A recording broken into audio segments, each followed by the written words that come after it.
तर एक मोठी बातमी समोर येते। अकोल्यामधनं शिंदे सेनेचे आमदार बच्चू कडू यांनी अकोला जिल्हा रुग्णालयाची पाहणी केली आहे। खून केलं तुम्ही आणि शिक्षा दिली दुसऱ्याला असं म्हणत बच्चू कडूंनी रुग्णालयाचे अधिष्ठाता आणि कर्मचाऱ्यांना झापलंय।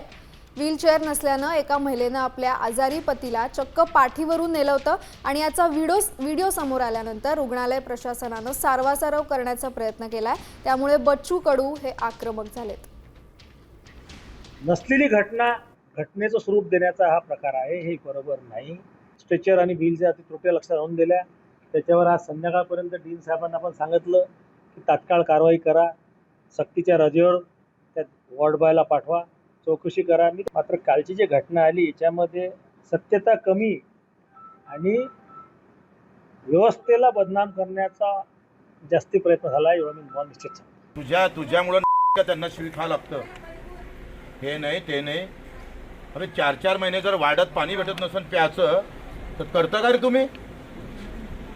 होय, एक मारतो थोबाडीत, तुमचा अधीक्षक काम करत नाही, खालची टीम गायब आहे आणि उलट त्या स्ट्रेचरसाठी तुम्ही त्या पेशंटला दोषी ठरवला। हाय, तुम्ही अफलातून कारभार केलाय,